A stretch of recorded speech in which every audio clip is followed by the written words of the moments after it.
Good morning. I'm Sanford Unger, Director of the Free Speech Project at Georgetown University. Thank you for coming today. We expect a lot of other people to join us as the day goes on. And this is the first of a series of regional symposia on free speech sponsored by the Knight Foundation, our principal funder. And we're going to hold at least 3 more around the country over a period of time. So St. Paul is the first place and an exciting place to do this. We're especially pleased that it's all with local talent, all people who work in and around the Twin Cities. And we're not bringing experts to tell anybody here how to think. We're asking how to think and for local advice on that. So we're especially pleased that so many people have given of their time to participate, and we expect to have a wonderful day. My immediate role here is to introduce the person, one of the people who has done the most to make this possible, and that's Dr. Faynice Miller, the president of Hamline University, whom we came to some months ago, and she received us warmly and said absolutely, and Rebecca Neal, a colleague of hers who runs the Center for Excellence in Urban Education, and they said we'd be happy to do this, and they made it better than it was going to be without them. So we're very pleased. And so thank you, Dr. Miller, and we appreciate a few words of welcome from you. Thank you, Sam. Good morning, good morning. And please excuse me, I wrote my notes, my remarks early this morning after being on the phone until the wee hours with a student this morning. But I just want to say to you, I'm delighted to welcome you to Hamline University. For those of you who don't know about Hamline, Hamline is the first university in Minnesota. It's the first inclusive university in Minnesota. We were the first university in 1854 to open our doors, and we opened our doors with 2 women as part of the very first class. Those 2 women went on to become the first graduates at both the undergraduate and graduate level from Hamline University. So when we talk about free speech, I think Hamline University's history is steeped in free speech. I want to also give you some idea of some other things that Hamline has been at the forefront of. When we had Japanese Americans who were interned in the internment camps, Hamline University was one of the few institutions in the nation that admitted and enrolled students directly from the internment camps. Many institutions were not taking them. Hamline University was. In 1918, we welcomed our first African-American female to Hamline University. All of this is to show and let you know that we've been inclusive. We have welcomed free speech. We have welcomed different perspectives, knowing that when you bring different perspectives to the campus, you are going to have to figure out how to address that to make sure that everyone feels included in your campus. There are lots of stories I could share about the history of Hamline, but when I think of free speech, I think of free speech as more of an ideal than a reality. And I say more of an ideal than a reality is that free speech is challenged every single day. Every single day. As I listened to our speakers yesterday, and for those of you who were not there, you missed an incredible conversation. I recalled the words of Michael Eric Dyson last week at our Academic Freedom and Cultural Perspectives Forum. And I was reminded by the speakers yesterday and the speakers last week that speech has never truly been free, at least not without consequences. Speech, in my opinion, is very much dependent on and responded by others based on perceived intent,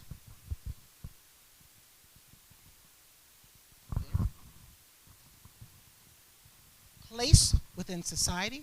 I think all of you know what I mean when I say place within society, perceived risks, and so much more. The ideal or notion of free speech can give us a false sense of security, one often steeped in racism, classism, privilege, and so much more. Free speech is perceived by some as an absolute right, but by others as a contingent right. When and under what circumstances can I exercise my right to speak? I do not believe our role in this 3-day event is to damn or praise freedom of speech, but to locate free speech within situations of today and implications for tomorrow. What are modern day threats to free speech? How has media changed or been impacted by credible threats to journalists' ability to write or speak the truth? What is happening in some of our states that is limiting or bringing to light the many truths about free speech? Who has it? Who does not? Under what circumstances does one have the right to speak freely? I hope at the end of the day we will raise several questions. I know I will continue to raise questions. And I've done so now. But let me say, I believe in the importance of free speech, whether perceived or real. Just as with academic freedom, however, academic freedom comes with academic responsibility.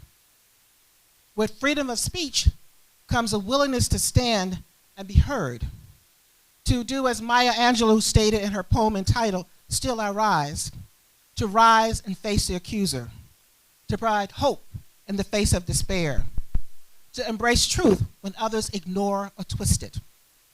Threats to free speech are real. Our indigenous community was rounded up, property taken away, and the ability to enjoy free speech not considered their right. Slaves could not contradict or even speak when in the presence of a white man or woman. In 1921 in Tulsa, Oklahoma, black wealthy business and landowners were attacked, denied, and stripped of their property because they dared to be successful when many whites were not. The press throughout history has been attacked when the truth or the telling of a story offends those with opposing views. I have many instances where free speech has been threatened. Let me share one. As a high school student, I was a school journalist. I wrote for the student newspaper, and I wrote for the city newspaper. They had a youth page. One of my classmates and I, who was also one of the 4 of us who wrote for the city newspaper, wrote about our first day at high school. She white, me black. Our experience was very different. She walked in that door feeling safe, feeling protected. I walked in that door through a line of police officers with their belt off and dogs. She didn't feel threatened by those police officers. I felt threatened by those police officers. My free speech at that moment was in question, because if I had dared to challenge those police officers in any way, I would have been beaten with the belt buckle and attacked by the dogs. So let's be clear when we talk about free speech. Let's be clear when we talk about the implications of being willing to speak and what that means when you're willing to speak.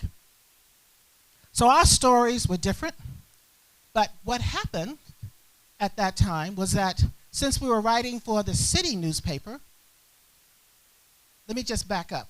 The school, when we wrote our articles about our first day, there's no longer any black high school. There's only one high school now. And everyone has to go to the same high school. The white principal calls her in.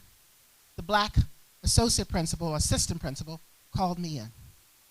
And we were told if we continued to write those articles, we would be expelled from school. Now, you see where I'm going with this? Our right to speak was threatened. Our right to speak our truth was threatened. The only reason why we were not expelled from high school was because the editor of the newspaper, the Danville Register and Bee, threatened to sue the school.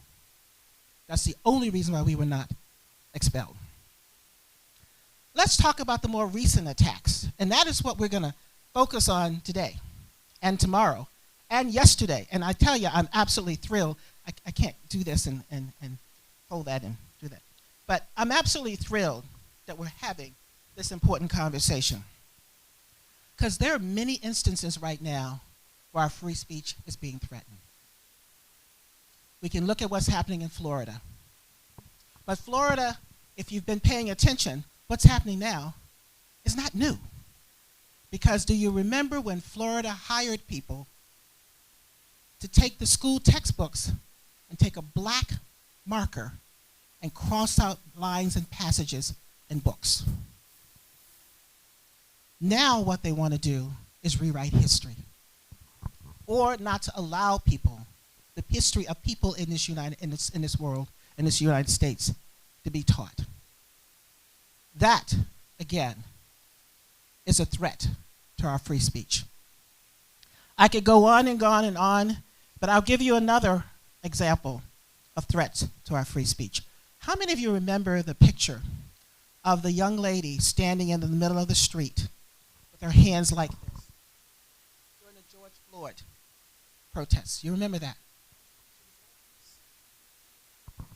Coming towards her are law enforcement officers with their guns, standing in the middle of the street, exercising her right to protest. She was arrested. In that instance, her free speech was denied. Lots of instances. So we only think about journalists, if we only think about education, if we only think about those instances, we miss the other opportunities, as Anansi reminded us yesterday, of the ways in which free speech is threatened. So we also think about what's happening in states with the LGBTQ plus community, denying their right or attempting to deny their right to be. Those are threats to free speech. While some might argue that history repeats itself, we do not and should not accept this as the norm and hope it will pass. The consequences of doing so are real for all of us, even if the impact affects some of us more than it affects others.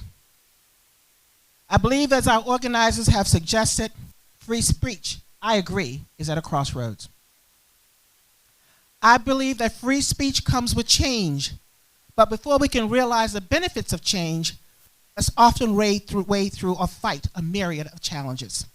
The Civil Rights Movement, Women's Movement, Marriage Equality Act, recognition of stolen land from indigenous members of our community did not come free of tears, threats, violence, or death. This event, presented over 3 days, provides us with an important opportunity to acknowledge the value of free speech for the good of us all, to lay bare the historical and existential threats to free speech, to truth, to knowledge generation, to the future of our nation. I was intrigued and invigorated by our conversations yesterday at the Knight Foundation St. Paul office, and eagerly await our conversations today and tomorrow. I thank those of you who agreed to participate as panelists or as members of the audience. I thank Sandy and John for being bold enough to force us to have these important conversations. And I thank the many sponsors who provided the necessary support to bring the conversation into light. The Free Speech Project at Georgetown University, the Knight Foundation, the Star Tribune, the Hubbard School of Journalism and Mass Communication at the University of Minnesota, the Wayfounder Foundation, MinnPost. To each of you, go boldly into the light, but do so as an investigative journalist might, with more questions than answers, with a desire to uncover the truth and tell the story free of reprisal, to teach, to educate, free of bias and unwanted accusations that are more opinion than fact. We owe this to each other. I thank you for being here. Thank you, President Miller, for that very impassioned speech. The Free Speech Project at Georgetown University is beyond grateful to be having this symposium, the first of 4 at Hamline University, and it really means a lot, and it's great. Very pleased to be kicking off this day 2 of the symposia with quite a distinguished panel before us, and it's a topic that I'm particularly interested in and invested in, so I'll just set the tone and then we'll introduce who our panels are. Since 2020, public schools and state governments have been restricting certain books from being taught in the classrooms. Books touching on sexual activity, gender identity, race. We've seen that they've been uniquely targeted. Many contend that these contestations are censorship, fueling a culture war, and kind of fueling a unnecessary moral panic. Those who are for parental rights would argue that curation is not censorship and that parents need to be more involved in the curriculum that is being developed in different public schools. So I'll just go ahead and introduce our distinguished panel here. To my right, David Hahn was elected the chair of the Minnesota Republican Party in October 2021 and previously served on the Eden Prairie School Board for 3 terms. In the state Senate, he chaired the Health and Human Services Committee. Lori Keekley, unfortunately, she couldn't be here. She had emailed me last night at the event saying that she had come down with a sickness, so we're wishing her a speedy recovery. And it's too bad because everyone I talked to at the event had nothing but nice things to say and praise about her as the assistant director for the National Press Association, so National Scholastic Press Association, I should say. Then we have Khalik Rogers to the far end there. He co-directs the Center for School Change and is a founder of the Good Riddance Consulting. And then Jeff Snyder, Associate Professor of Educational Studies at Carleton College and a historian of education who focuses on modern practices in the U.S. So I kind of wanted to just begin this discussion and setting the tone with some statistics that were compiled by PEN America. And these statistics are as of April 2023. And they were measured by tracking instances of book contestations at the district level. So as of April 2023, PEN America documented escalating book bans and censorship in classrooms and school libraries across the U.S., mostly in the name of eradicating harmful content. According to PEN, during the first half of the school year alone, there was 1,477 instances of individual books banned, affecting 874 unique titles, an increase of 28% over prior 6 months. These bans were most prevalent in Texas, Florida, Missouri, Utah, and South Carolina, and overwhelmingly targeted stories by and about people of color and LGBTQ plus individuals. And supposedly this contestation is at a 20-year high. And I wanted to begin my first question by asking you, David, as a former school board member, what is your perspective of what is happening?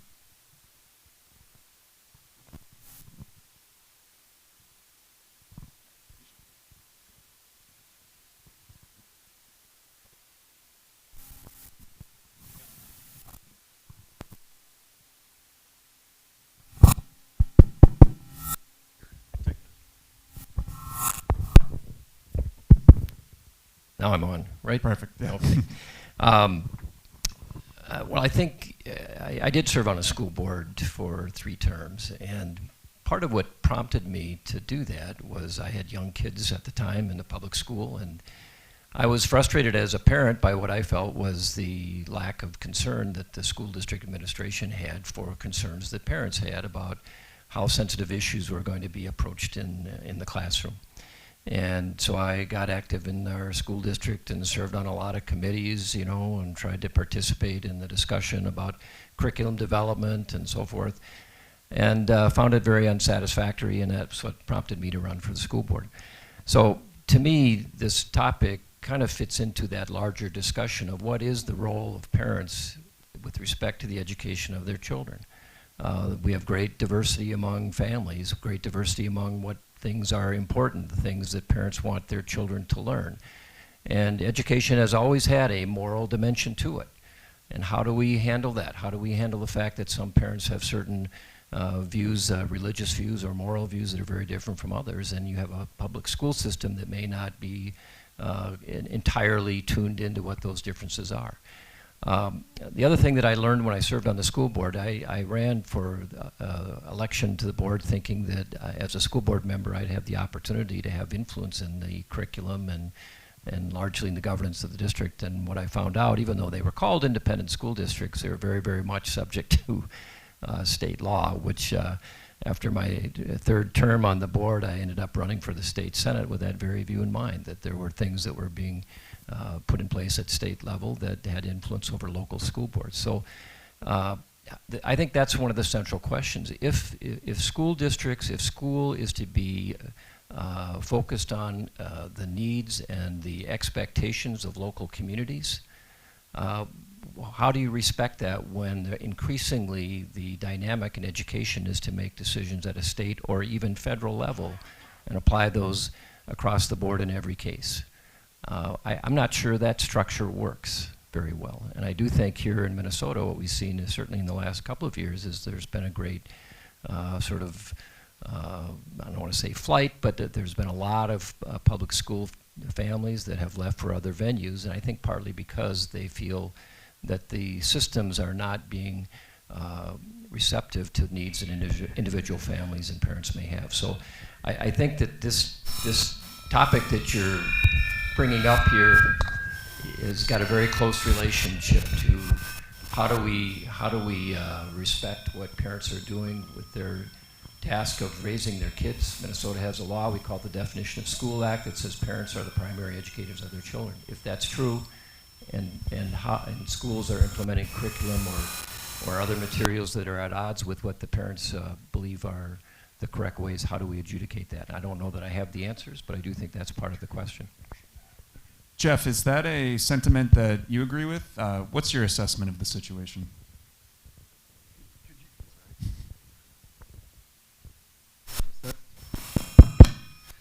Could you summarize the comments there? I was having mic issues. So essentially, is this my testing?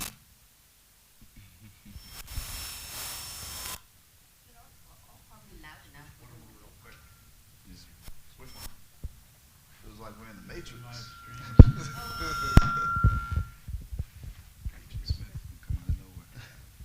Actually, do you want to summarize the Jeff? Testing. That's a lot better. Okay. So essentially, Jeff, what I'm asking is, what's your assessment of the current situation that we're seeing? Do you think that there's that the surge in book contestations at school boards is? Do you think it's genuine? Do you think it's parents hashing it out? Why does it feel so prominent, considering that pre-COVID-19, I don't remember hearing anything about book contestations in the news?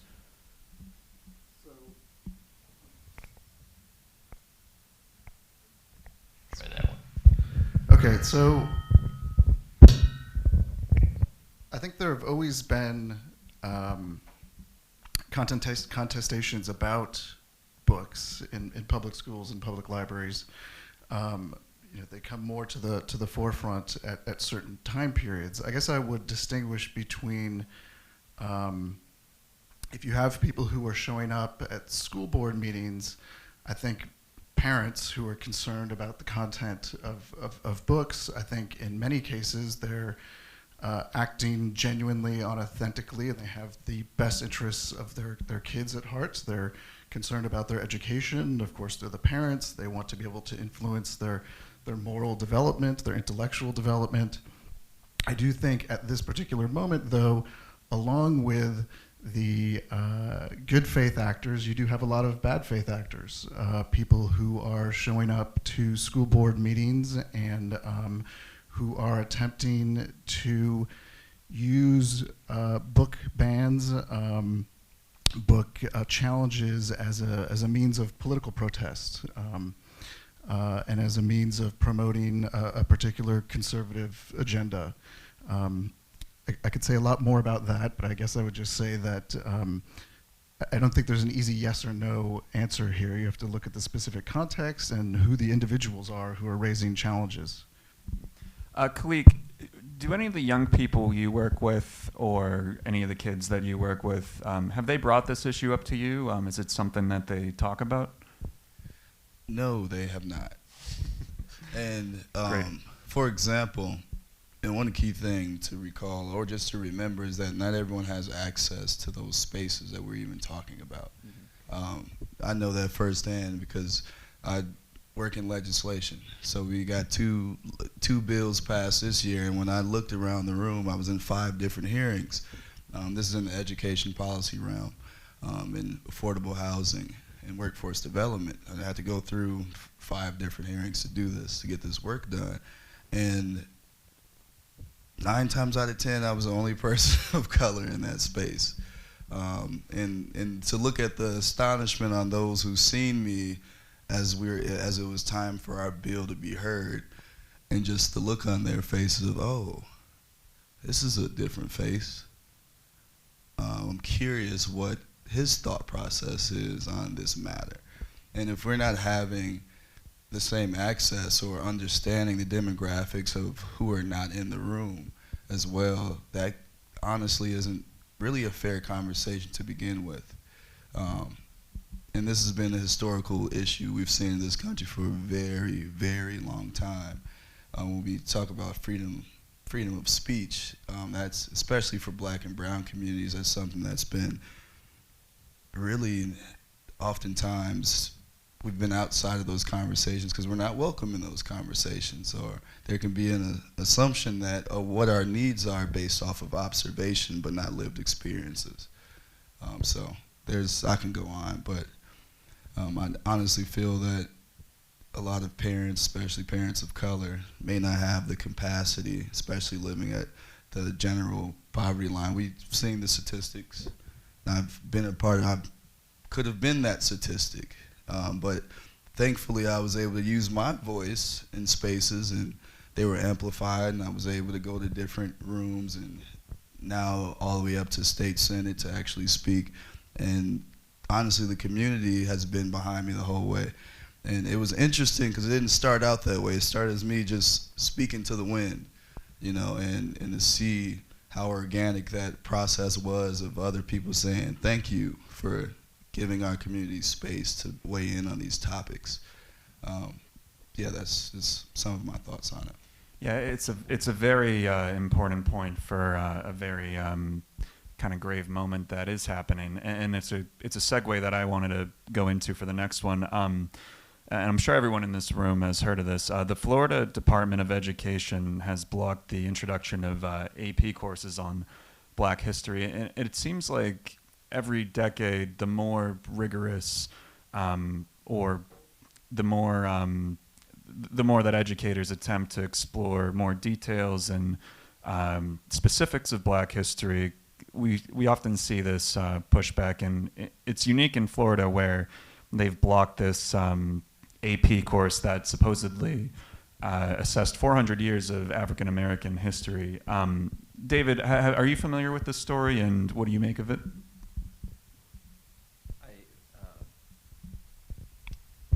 There we go. Familiar with the story. I am not familiar with the curriculum that they're talking about. I would say I served in the Minnesota Senate for 14 years, and 10 of those years I was on the education committees. There's 2 generally, policy and finance. And I remember back in the early 2000s, we had a very robust debate about curriculum. There was a movement to try to define curriculum standards in Minnesota. And the most contentious debates that we had were around history of various kinds. I remember debates about whether or not the Declaration of Independence was a founding document and therefore should or should not be included in a curriculum. So the thing that I would say is that, not knowing the details of whatever is at stake in that discussion, it's pretty clear to me that there has been generally a stronger movement to look at curriculum through a very political lens. And maybe that's just natural given the fact that the great preponderance of funding, at least in Minnesota, comes from state government, not from local communities. So when you have state government funding education, and then you have state legislators who are writing the policies and the tax laws to do this, it's very normal to say that when there's funding, there are expectations that get attached to that funding.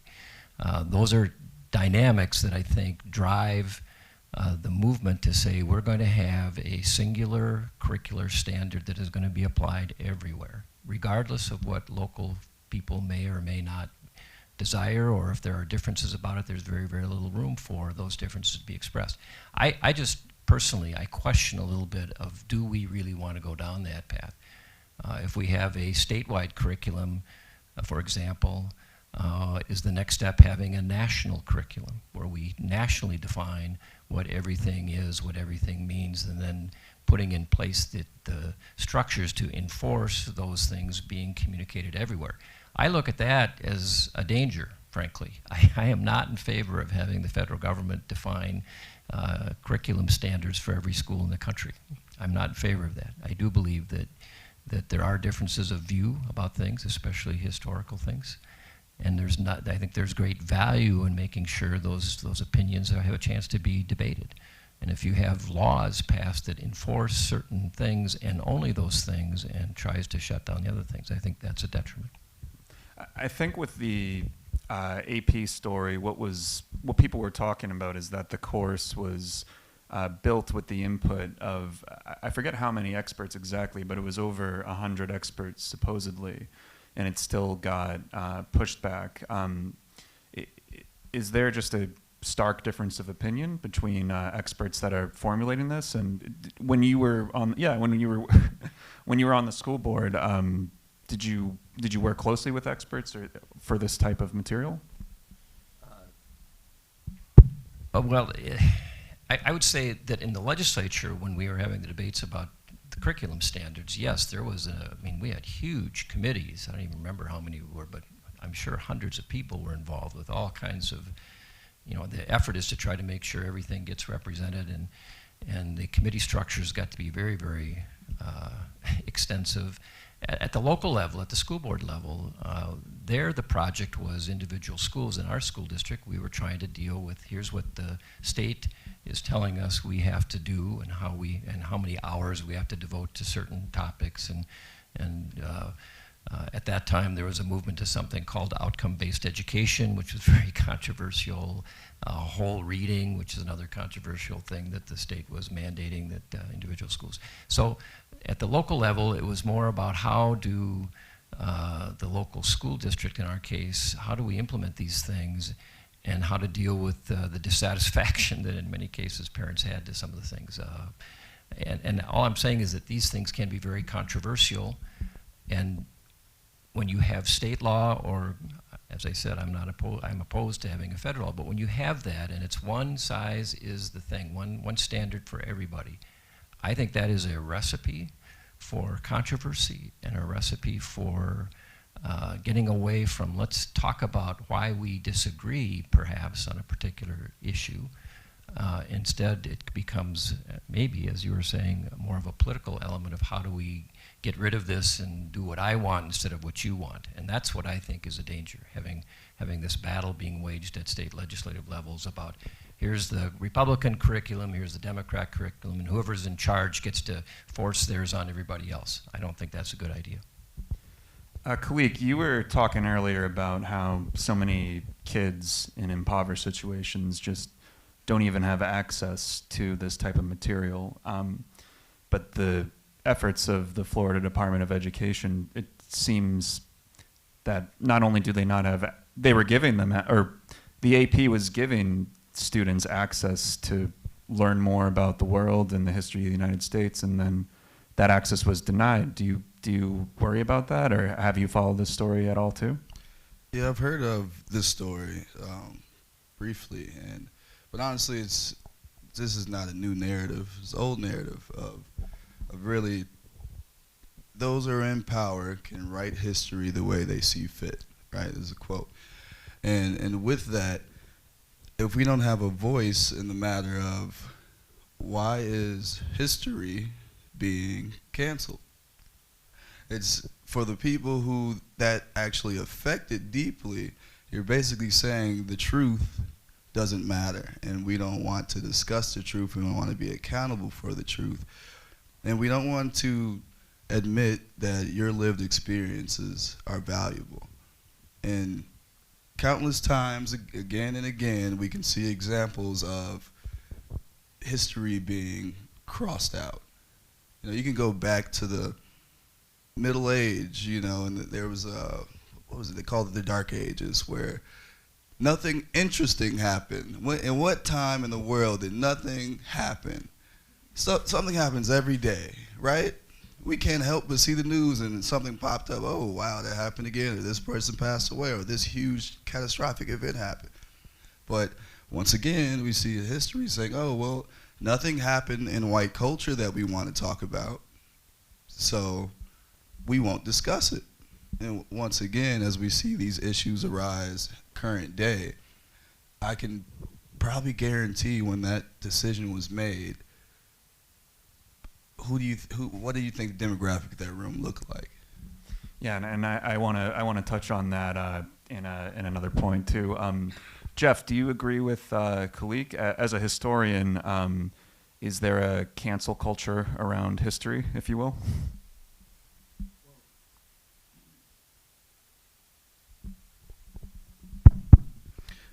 There have always been cancellation campaigns with respect to the history of slavery and racism in the United States. There have always been attempts to either downplay that history or to erase it entirely. So I think we have to understand what's happening in Florida, the case you just mentioned, in the broader context of a certain segment. I don't think it's particularly big. I actually think it's maybe 10%, 5% of the US population, but it's extremely vocal, who is extremely resistant to discussing and analyzing the history of racism in the United States. That's why you have states like Texas and elsewhere that have literally banned using the 1619 Project or any of its associated materials in public school classrooms. When you look at these anti-CRT so-called bills across the country, many of them contain provisions about quote-unquote divisive concepts that are meant to be off the table.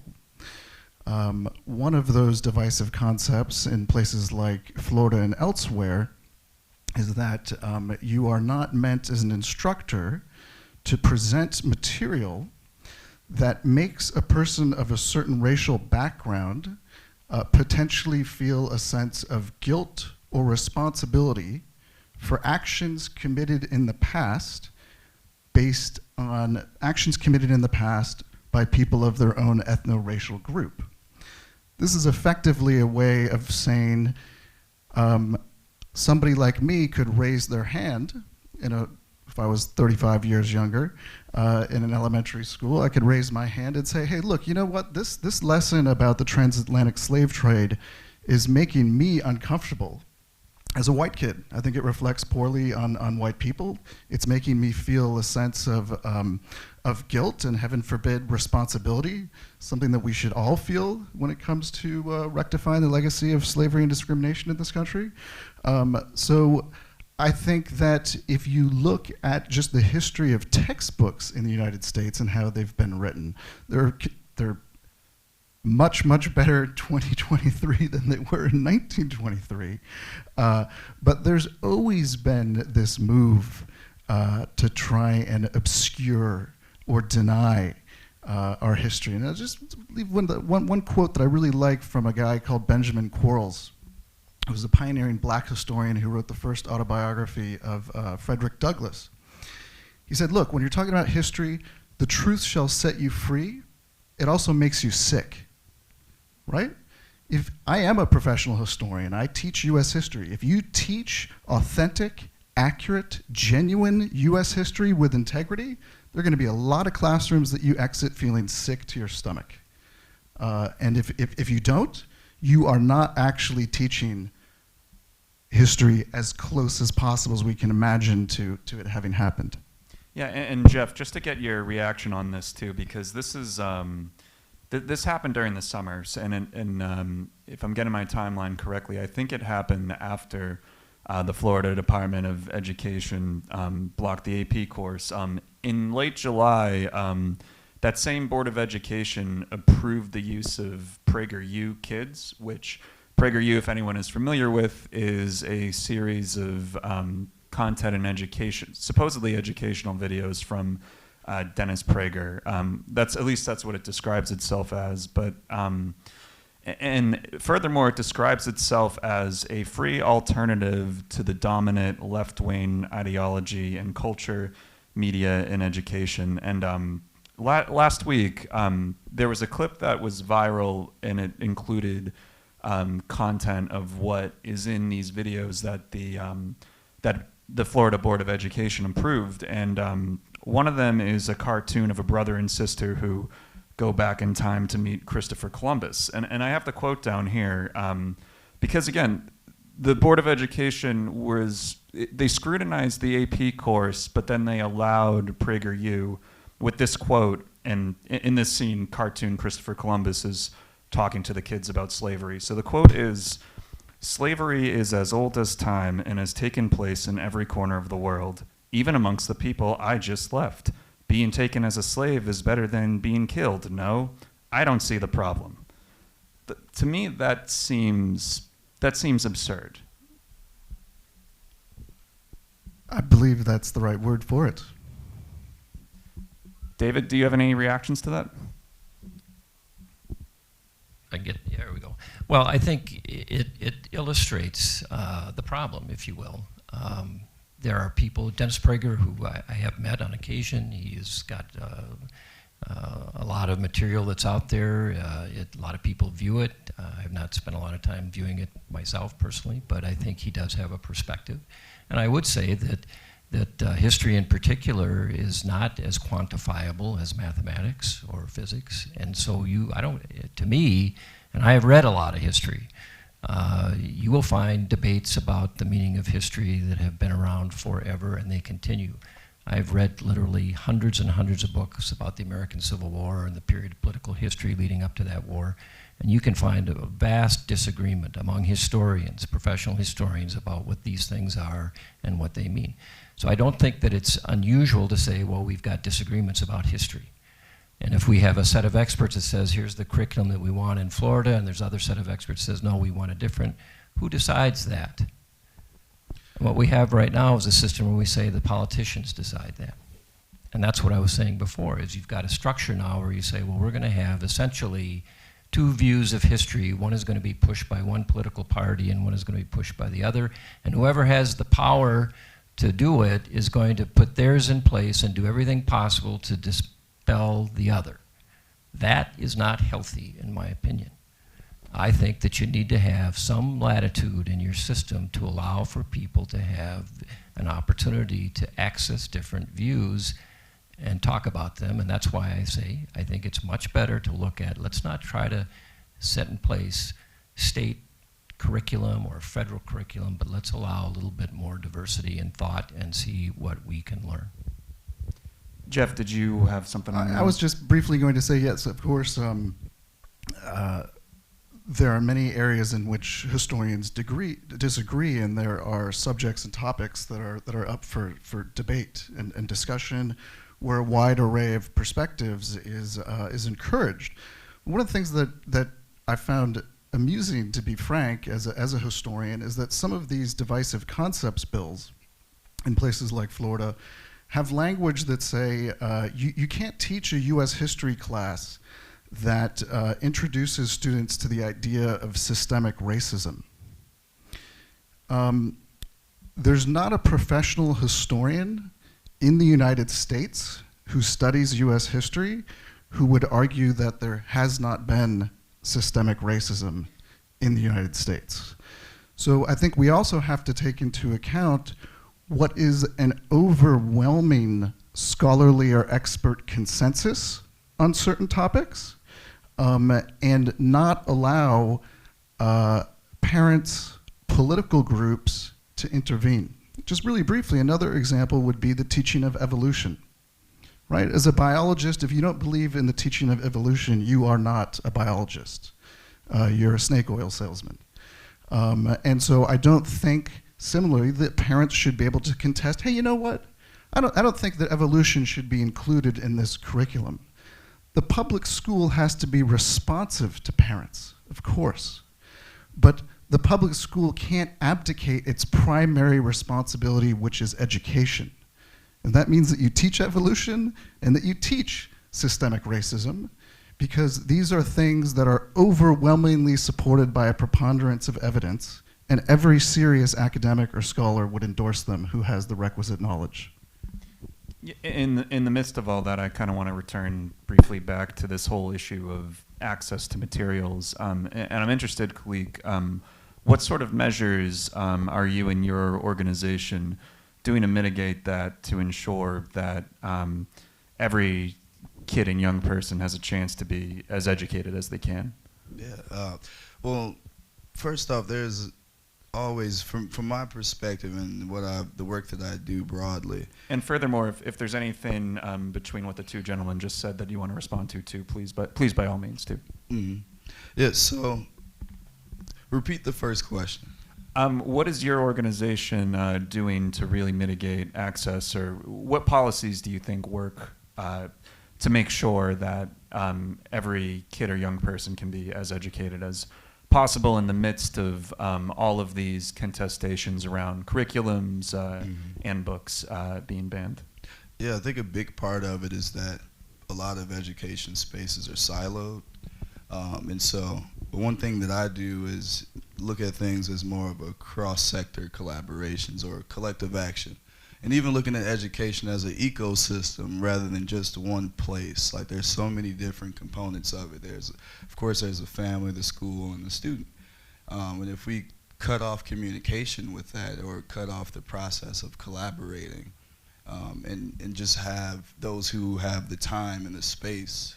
If you think about it, like which demographics have the time to go to a school board meeting 9 times out of 10? And for me, what I often do is I empower the youth. So then when they talk about these topics, for example, systemic racism, if those who are familiar with this neighborhood, there's a Rondo community. And that Rondo community, which is a black community, there was a political process of deciding which communities were worth putting a highway through. Lo and behold, the community that was chosen was a black community. Do you think on that decision board that there was a person of color on there that was able to speak up for that community? 9 times out of 10, no. So with that being said, that community was literally obliterated. Displacement was forced on those communities. They was forced to sell their homes if they owned them. But that systemic issue still is current to this day. And I actually went to that community.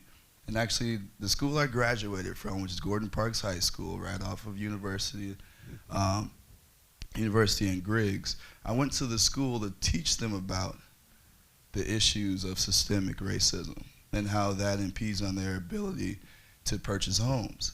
So we actually did a project where the youth started to learn about redlining, racial covenants, and all these other issues that create this perpetual cycle of renting for the community rather than owning things. And I was like, at a point in time, this community and the land that we're on now was actually a thriving black community. And if they didn't know that, those youth were now able to understand what their current lived experience is, relate that to history, and try their best not to repeat the mistakes or repeat that same perpetual cycle of poverty. Like, what can they do? And we did a whole community event to teach this topic. The kids, even as they were thinking about redlining and racial covenants, they was like, man, this sounds like Monopoly. And I was like, that's a very good point. Like, you get to hear from a youth perspective how they think. I was like, you know what? Let's make a game. And we called the game We Roll the Dice. And it's basically teaching the youth and the community the odds of them having access to homes and to purchasing homes. And the crazy thing about it is that every player gets a community card. But each community that you're from has advantages and disadvantages based off of the color of that community. So if the orange community, the whole point is you have to roll dice. But each community gets a certain amount of die. So the orange, you get 1. Blue, you get 2, green, you get 3, and purple would get 4. So if you go to the bank, you have to roll a 7. And if you have 1 die as the orange community, what are the odds of you being able to get a bank loan? And so this is like, these are the concepts that we teach, but that was not taught in the school until I came to give them this perspective and this historical fact that these are things that they're working against, that's working against them, even as young people growing up in the earth. So when we consider what information is not being given, we can't just assume that this is the right thing for those young people or for this generation. We have to actually think, okay, well, let's give them the ability to rationalize this for themselves. Like, if we start deciding what information is worth them knowing, then we're pretty much creating a world that we want to see, but not really setting up the students or the youth to actually have a perspective to deduct of their own. And you really don't hear that nuance and background being reported in the media at all, because the first thing is that they're kind of focusing on the story at hand, whether it's about a particular book being contested. And on the one hand, maybe there's not enough time to go into that background, but that's a serious and grave reality that I think is being neglected and not reported on enough. David, at this point across the United States, I believe there's about 400 bills that are centered around divisive concepts, potentially arresting librarians for handing out pornographic materials, or what certain individuals would define as pornographic materials.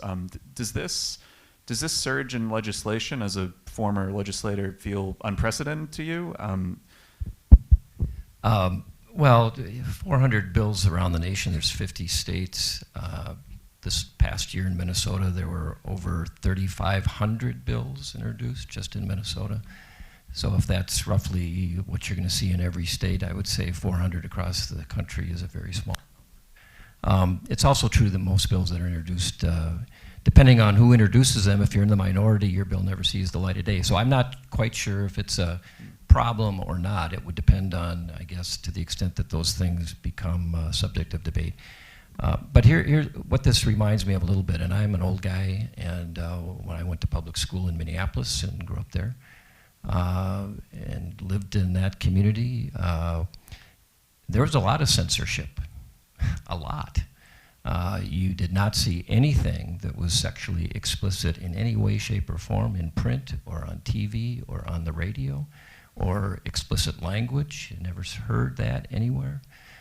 Even in books and curriculum, there were certain subjects that were treated very circumspectly. And so to me, part of this should be in the context of, we've always had, every political community has some set of, well, we're going to allow certain things, we're not going to allow other things. The question is, what are those things we're going to allow, and how do we decide what they are? And that has changed a lot.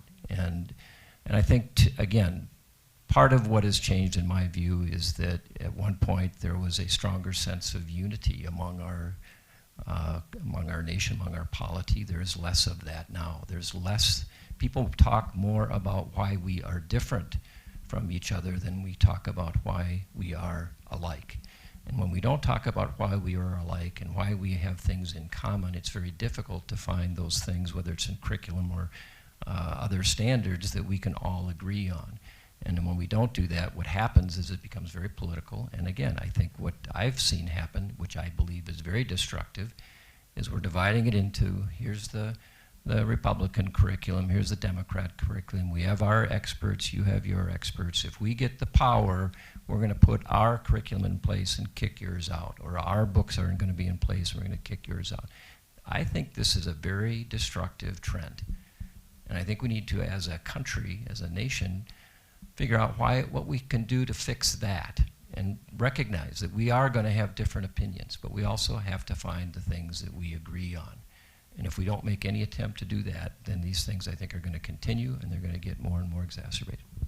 And before we go to questions, I kind of want to touch on the 20 bills per state. I think it's less about the amount and more about the fact that a good amount of these bills have been signed into law. Like, for instance, in Arkansas, it's being challenged in federal court at the moment, but the law is that a librarian could be arrested for handing out what someone deems as pornographic material.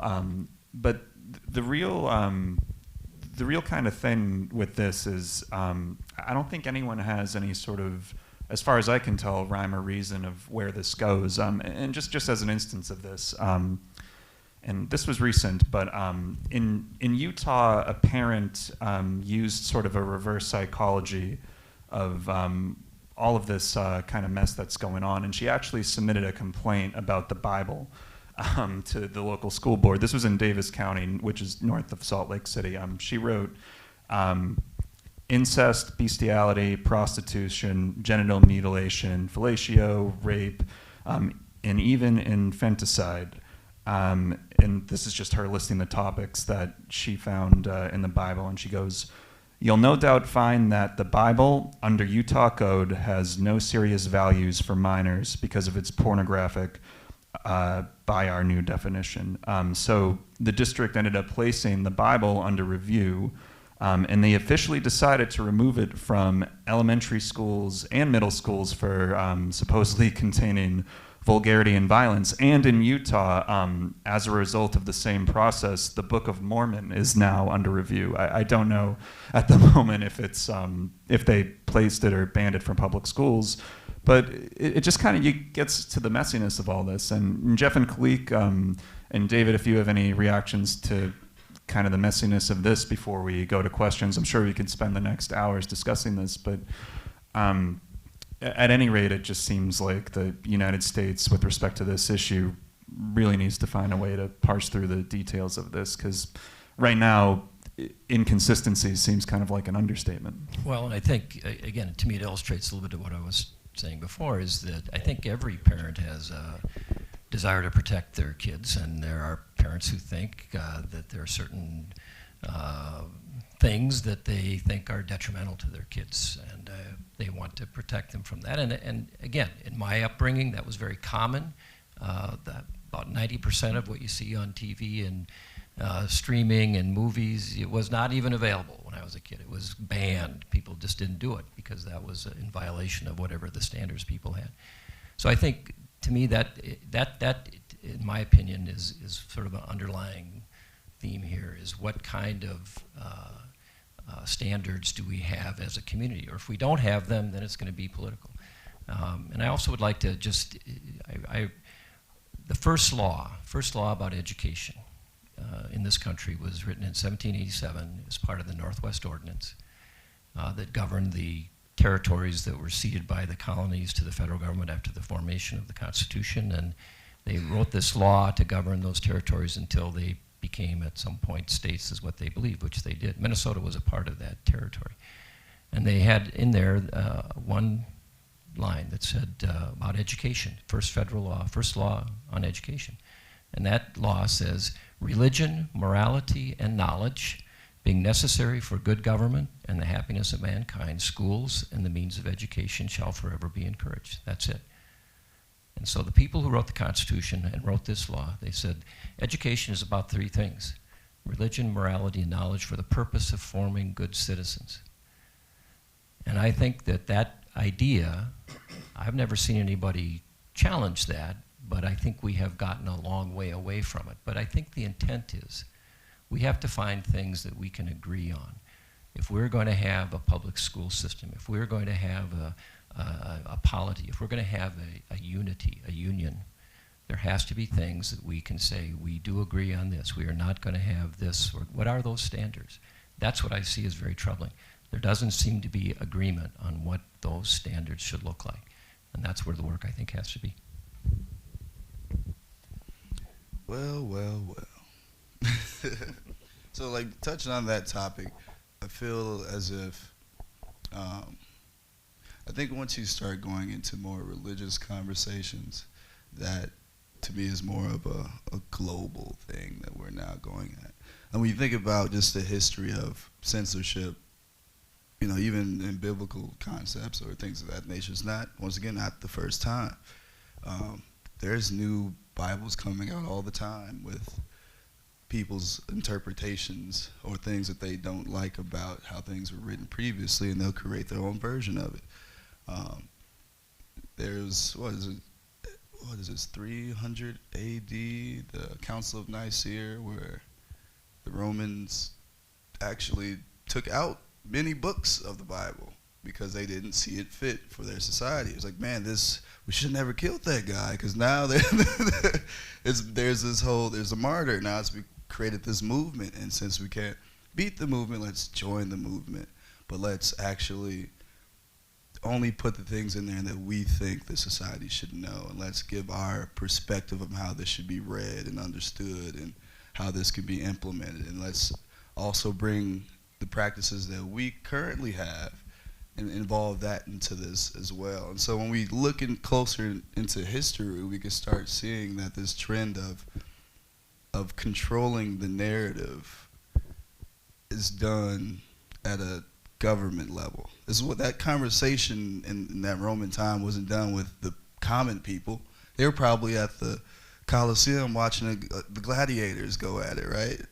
Being distracted by the things that are going on in society, or being entertained while these big political conversations are being had that will be implemented on the people, that they just have to accept. And if they don't, then you're demonized. Or this cancel culture now makes the common folk who just go along with it because they don't have the context because it's getting banned. So if you have a counter perspective on, or a different way of viewing these topics, you may once again, especially if you're a minority already, it gets even worse from there. And so when I think about a lot of the things that I grew up experiencing, or even grew up in the church, or for example, some of those values and customs and things that I've learned and the moral perspectives helped me to be the person I am right now in front of you. If I didn't have a lot of those different things that are now deemed as wrong or immoral, or, from this time of me being in this short period, I'm 28, by the way, and this short time of me being on this earth, the world is flipped upside down. Like, I can only imagine from this perspective, those who are more aged, how much things have changed in a short period of time. And what also hasn't changed is the voices of those who are not in those leadership positions or in those rooms to speak about these topics. To actually not just be a voice, but to actually have a seat at the table to discuss these matters, to be in a position of power where if there is a counter argument, that it can be heard and amplified and not just pushed under the rug. To your point of in public policy, a lot of minority bills, if you didn't have an ally who was in these spaces, if you're going, like, I had to walk and do this journey. And oftentimes, every step of the way in the Capitol, I would be walking up the stairs, and rather than people just minding their business and continuing wherever they're going, they would stop. And stop at the step and just look. And look me up and down and study me. Didn't speak, just gave me that Minnesota smile, the teethless one, like this. And I kept walking. I'm like, man, why does this happen every day here? I've been coming here from January to about May. And it's as if my presence in here disturbs people, let alone being, at the Senate. And for me, if our perspectives and our lived experiences are not valued and are not heard, and not just me, I don't want to be the only champion, because I'm not a unicorn. There's other black people who speak well.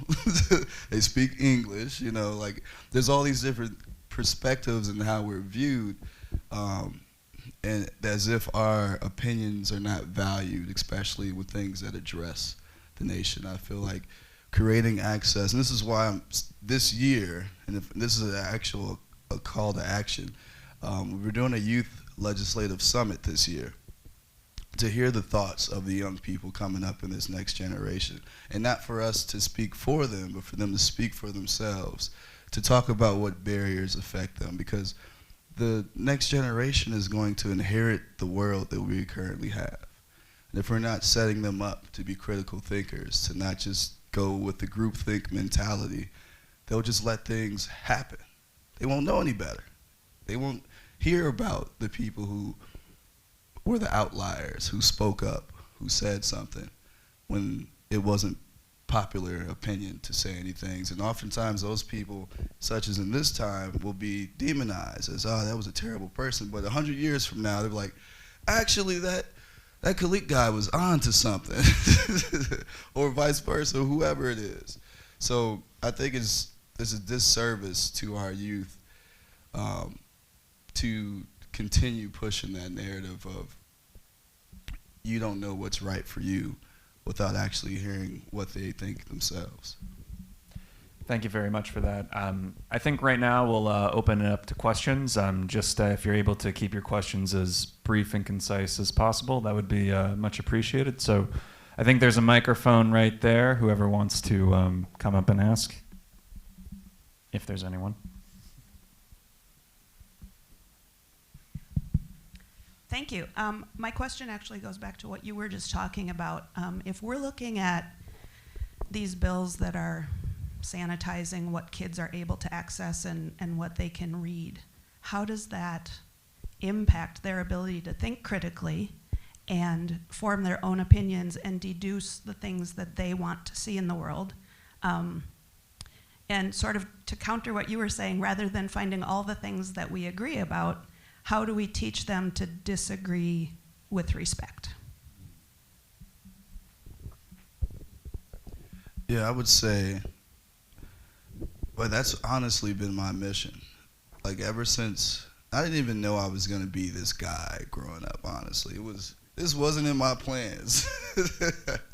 But I couldn't help but notice these things. I'm like, why in the world is my education experience feeling like I feel like an afterthought in the world of education? You know, when we think about the history of education, especially Brown versus Board and all these different things, and how black and brown communities were integrated into the education system, but we weren't accommodated when we got there. So when you think about it, like the relevance of even the curriculum and the topics and the things that don't speak to our lived experiences, and I look at my peers growing up and seeing the genius in them, but those who were teaching them could not see that. And for me, I had also noticed that the fears of some of those educators or counselors and things of that nature were put on me.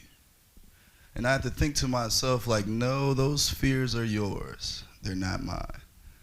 And for me, that was something that I had to remember through my whole education experience, was that it's up to us, this next generation, to stand up and to bear arms with each other and to really start having these critical conversations and to let people know that we are thinking and we do see the world we live in and we do have an opinion on it. And for us, and then one thing that I really wanted to do is I didn't want to wait till I was 40 or 50 and 60 to start talking about these things, because I would have already aged out. They're like, oh, that's just that old guy talking. You know, and for me, it's not to me, this is an intergenerational process we need to have, and a discussion, and actually putting respect on each player that's in that space and valuing their lived experiences and opinions, because we'll come out with a much better solution if we get to that, but we'll at least be informed, and we shouldn't deny someone's lived experience in comparison to ours because they're different.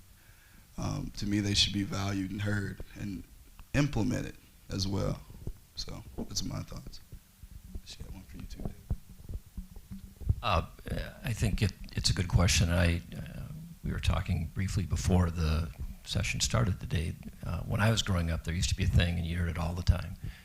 I may not agree with what you say, but I will defend your right to say it.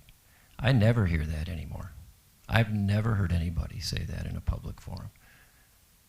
What I have seen instead is there's been great efforts to, if you have a speaker coming to a college campus, maybe he's a conservative and you don't want to have that point of view expressed because people are thinking, well, that's wrong, that's evil, that's bad, that's hate, whatever adjective gets attached to it.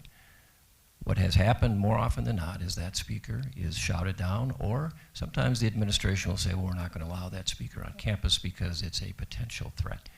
So I think those kinds of things, to me, are indicative of where our culture has gone, and not in a good way.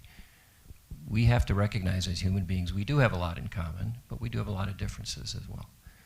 And we have to, as part of our commonality, understand that we all have speech and we all have thought, and we ought, as a society, ought to be trying to find ways to allow people to say what it is they want to say without fear of losing their job, or being chased out of the public sphere, or being threatened physically or verbally. We see far too much of that. And I think it goes back to this idea that we no longer believe that if you say something I don't like, I have to defend that, rather I have to attack that. And I think that's a big challenge that we have to overcome. Yeah, I would just add, if we're not looking to schools as laboratories of democracy, and that's all the things that were just mentioned in terms of being able to be in a room with people that you disagree with. That's reading, genuine, authentic, troubling, disturbing history.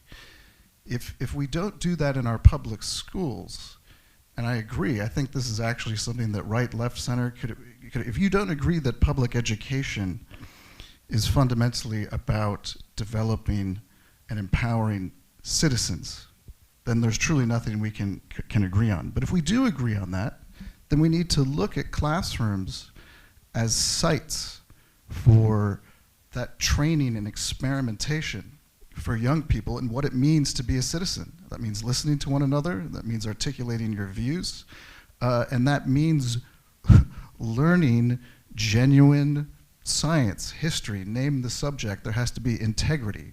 Otherwise, you'll graduate and you will not be able to be that active, engaged, informed, critically minded citizen.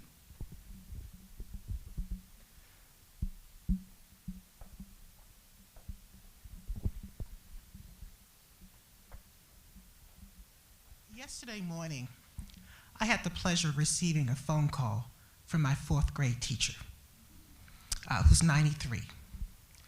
I grew up in segregated educational environments. I am from Danville, Virginia, which is considered the last capital of the Confederacy. My history consisted of Confederate history. If I had not been in that segregated school with those black teachers, I never would have learned about broad aspects of history, because a curriculum was prescribed in Danville, Virginia, to learn Confederate history with the Confederate soldiers. So while I believe in the fact that education should be there for all, we should teach all, we should do all those kinds of things, but when we talk about the moral imperative of education, and when we talk about raising good citizens, those of us who are members of, and I don't like using this, but I'm going to put it out there, marginalized communities are often not considered good citizens or perceived from a moral perspective. So the history that gets taught is often not our history. And we're forced to learn a history that devalues us or makes us seem as less than.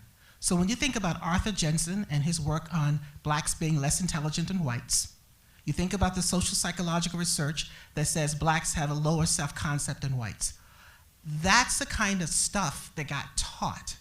So when we're now looking at who's in our environment, and this is where I agree with you, David.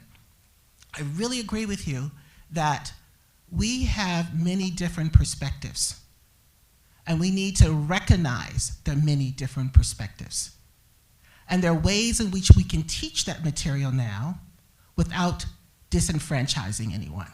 And I don't think we're there yet.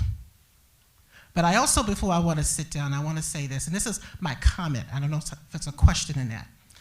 You can figure that out. Let me just say this, because I just want to make sure that we all leave here with one understanding, which is the reason why Hamline University is so excited about this conversation.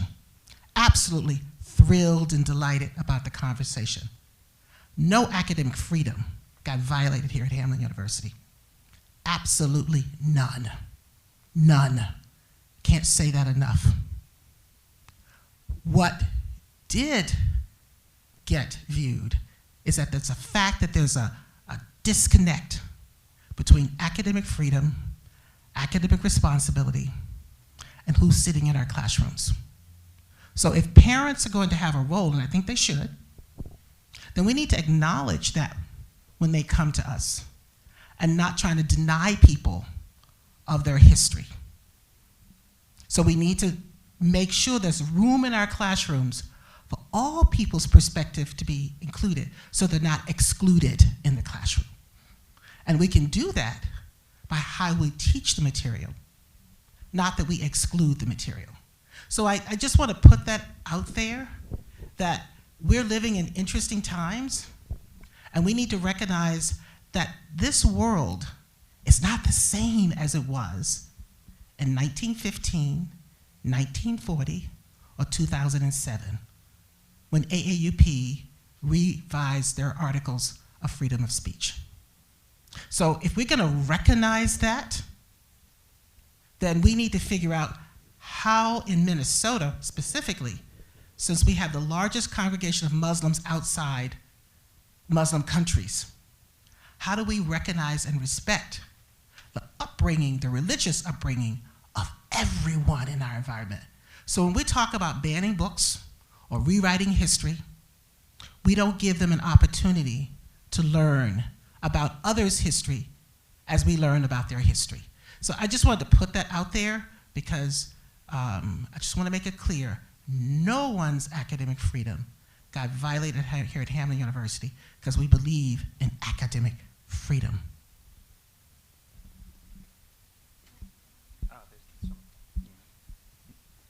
All right, so is anyone familiar with the country of Finland and their education system? I'm asking you. Familiar with the country. Familiar with the country, so you know it exists, even though someone tried to cancel that on the internet a few years ago. Anybody else? Know Okay, a little bit sweet about Finnies. it, but Yeah, a little bit? Okay, so my background, just to start, I was able to be an exchange student in Finland at one university for a semester. I read your little bio after I figured out you're not like the nuclear kid or whatever from Michigan. Did they maybe, is your last name H-A-A-N and not H-A-H-N, or what is it? H-A-N-N, okay. So I got really confused using Google and Wikipedia, and I thought you were like the kid that made a nuclear bomb in his, like the Boy Scout who made the nuclear bomb in his garage. So anyway, hopefully that isn't how people think about you from the beginning. But anyway, so my background is when I was a student at Gustavus Adolphus College in undergrad, I was able to go and study in Finland. They wanted to send me to Sweden, and I said, no, I've been studying Finnish language and culture since the age of 10 at Concordia Language Villages. I'm not going to Sweden, I'm going to Finland. And so they let me do that through an appeal process. So after that, I put all my eggs in one basket, applied to one international master's degree program in the city of Oulu at the University of Oulu, and that program was the international master's program called Education and Globalization. So that was really awesome because I was one of 3 Americans, but we were from all different parts of the country, and then a bunch of people from literally every single continent besides, obviously, Antarctica. So we were all there studying. And we learned a lot about the curriculum, the national curriculum of Finland and the national curricula of all of these different countries around the world, and our own lived experiences and our, our experiences of other people that they know that wasn't necessarily their experience. We tried to really keep it open. I mean, it's a master's degree program. We're supposed to like have our worlds ruined. And if we don't do that, then we didn't do the program right. So I went in as obviously a very pro-Finland national curriculum, all of these things. And I was delighted that even in my interview, when I said, this is what I want to do for my thesis, they said, that's interesting, but do you really think you can just transplant the curriculum of Finland to Minnesota. And I said, I probably don't, but I want to learn why that's the case. And so just a quick overview of the curriculum of Finland, because it relates to specifically things you were saying, David. Yes, a national curriculum could be terrifying. It could be delightful. The national curriculum of Finland is able to operate in the way that it does because all teachers have master's degrees. What? We can't even get teachers to have bachelor's degrees in this country. No one wants to be a teacher. And it's really, people want to be teachers in Finland. Actually, more people than any other profession. They want to go into teaching. It's the top profession in the country of Finland. My mind is like still trying to wrap my mind around this. Even over like doctors and lawyers, like people want to be teachers. That's pretty radical. But maybe that's because the national curriculum is not this tall in documents. It's this tall. Preschool through all the way to college level studies. It's skinny. So the fear of, oh no, they're gonna tell me what to teach is not there because it's more of a guiding document, and you can give a guiding document to someone with a master's degree and trust them to do their job. And the teachers get little to no supervision. You know, they're like trusted to do their job. So of course, who wouldn't want a job where you're trusted? There are also few to no private schools. And I think that's a really big difference between like Minnesota and the United States versus Finland. And so I think going back to your comment about keeping it simple, like the 1780s definition of like 1 or 2 sentences, I think that's kind of what Finland is doing. They're keeping it simple. They have a skinny national curriculum, and they trust their well-educated teachers to do their jobs. They're not coming after them for saying this or that or I don't know, those other things. They let the schools do their job and the teachers do their job. And I agree that this agreement versus disagreement is a barrier to moving forward in the 21st century. And taking it to a political level, as we have politicians on the panel, Finland's only been able to have a top-ranked education system because we're not doing the flip-flop there of Republican, Democrat, and we're like building, unbuilding, building, unbuilding, building, unbuilding. That's madness. And like, I'm exhausted, and I'm not even 35. I'm exhausted from this process. And I think that's the reason Finland has been able to be actually achieving something really great in their education system, because they haven't done the flip-flop. I mean, sure, there's disagreements and little subtle differences between the social democrats and the, you know, all of those things. So in a nutshell, I just wanted to share this information more widely. Is Lori here, the other person that was supposed to be on the panel? No, Lori unfortunately couldn't make it. That's a shame. Okay, thank you. All right, I think we have to wrap up because we have another exciting panel coming up, protecting the right to protest. But I would just like to extend a sincere thanks to everyone on the panel. I thought it was an incredible discussion, and I'm hoping that this symposium for today and tomorrow continues to foster our ability to disagree agreeably and parse out the remaining issues. So thank you all again, and hope you all stick around to see the rest of the show.